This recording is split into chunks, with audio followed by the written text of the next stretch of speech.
Hey guys, and welcome back to my channel. It is 2018, y'all. Happy New Year. It has been a week since I posted, and when I was looking at my YouTube, I was like, girl, you ain't posting a week and you posted last year.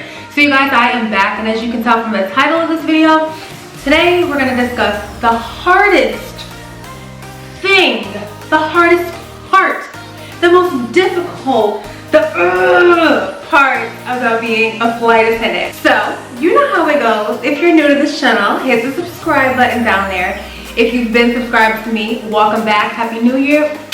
Boo. Some of y'all are actually watching this video from the training center because some of you guys are starting training tomorrow, but you guys have showed us the training center today. So energetic, like, it's crazy. Time is moving so quickly. Some of you are starting training next week or the next week or the next week. Like, it's crazy. Your training dates are pouring in. You guys are freaking out about training, which is not exactly the hardest part, because that's what we're going to talk about today. Now, some of you are coming from jobs where you have been micromanaged, right?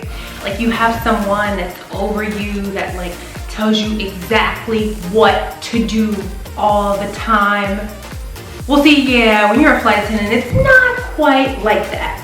So I have realized in my almost 3 years of flying that the hardest part about being a flight attendant is dealing with people.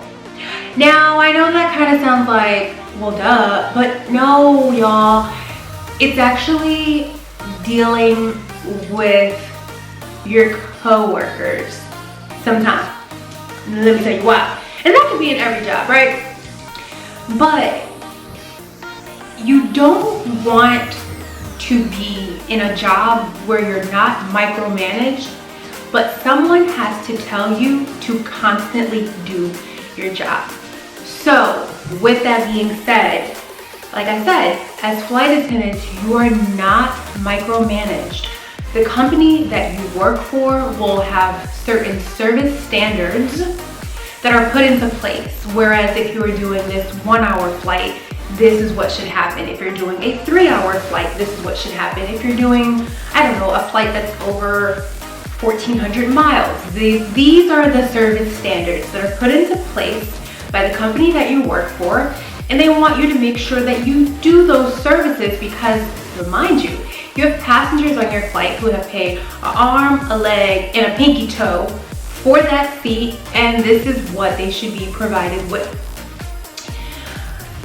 When you don't do those things, okay, you don't necessarily have a boss to tell you, hey guys, you should have did that. So if you guys have looked at anything in regards to flight attendant pay, you know that flight attendants get paid very well, or fairly well, I should say. Like, my hourly rate is in the 30s, and I get all sorts of like perks and money around that, right? And I can fly as much as I want, meaning I can make as much as I want.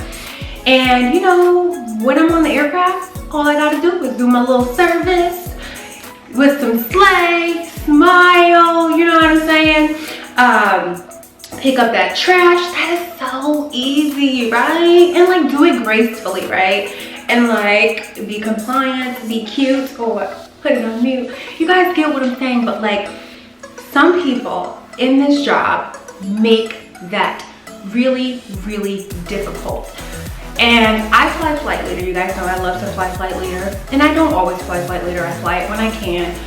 But you never want to be the coworker where someone has to tell you to do your job.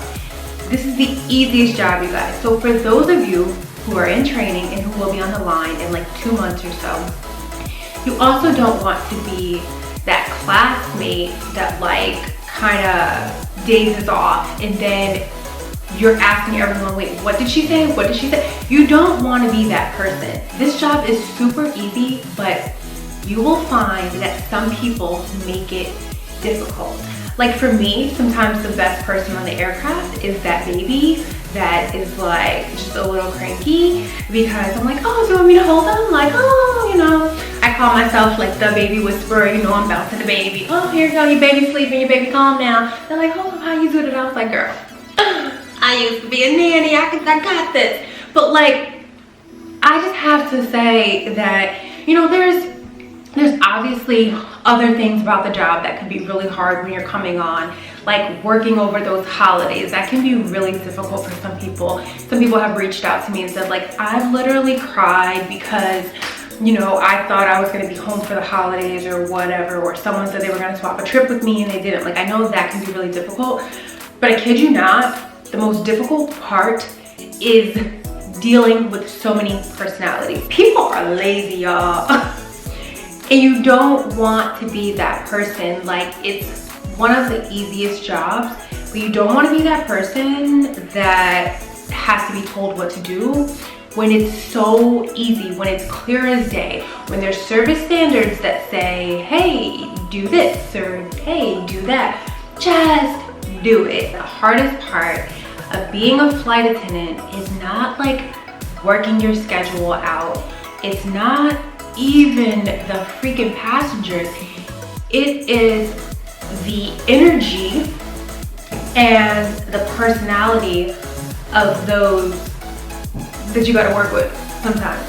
And I am just going to talk to you and tell you what they won't tell you.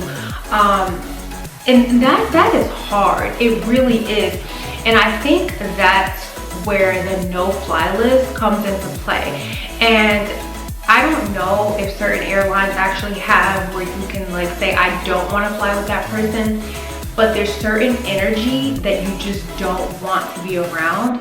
But you know, you have so many personalities that you can't block that out. You can't say, okay, well, get off this trip, I don't want to fly with you. Like, that joint is like difficult. It's really, really hard to just be around people who are like super negative or have a total negative view of whatever, or they're going through things in their life and they bring it onto the jump seat and they want to talk about it, or they're talking about just stuff that has nothing to do with the flight. So please, I beg you, if you're coming into this, don't be the crew member that people have to tell you what to do.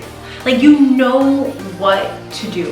That's why I say there's no sort of training that can prepare you for what you experience as a flight attendant, because in trainings, and this is trainings across the board with all airlines, it's all situational, you know, but like, let's talk about some real deal flight attendant, I wish they told me appeal. Like, you won't know that until you hit the aircraft and you start flying. You're like, that's what Fierceness was talking about. Like, it's just real. I just wanted to bring that to you guys so that you start your new year on the right foot, honey, because you have to realize that in this job, no matter what you're going through, when you step on the aircraft, you have to separate that. Because if you don't, then maybe when you're like arming your door or disarming your door, because your mind is elsewhere, you can make a mistake. And yes, human error does happen. However, it doesn't have to happen if you're focused.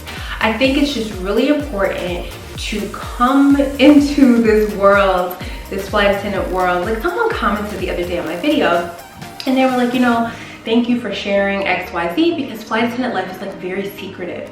And it kind of is. It's like this hidden society. It's like a secret society where all we ask is trust. But a lot of what goes on, you don't know until you experience it. And some of you ask so many off-the-wall questions and I'm like, oh, I wish I could answer that for you, but I can't, because it's just, again, one of those things you have to experience. So like I said, don't be the person where people have to tell you what to do, because it's gonna make you feel some type of way anyway. Like, hold on, we all qualified on here and you trying to tell me what to do. Like, that's gonna be how you're feeling. But maybe you're slacking. You don't want to be the slacker. Don't be the slacker. And if there are certain service standards that your airline puts out there, do that. At least, even if you in your feelings and you're going through something separate, do that at least for your customers, because they're paying a lot of money. And if they don't pay money for those seats, then you don't have a job. So it's a domino effect, right? and this could be good or it could be bad. So it all depends on you. So I just wanted to come to you guys and just kind of put that little bug in your ear as you start your trainings, as you start flying, and just kind of recenter you as to what you are walking into. And it's nothing to be afraid of as long as you are doing what you are supposed to do. But you guys, that is all I have to say for now. So until we see each other again, make sure you continue to stay beautiful from the inside to the out. Let your light shine, do what you're supposed to do. Don't let nothing or no one stop you from growing and glowing all the way up. I will talk to you guys in my next video. Bye.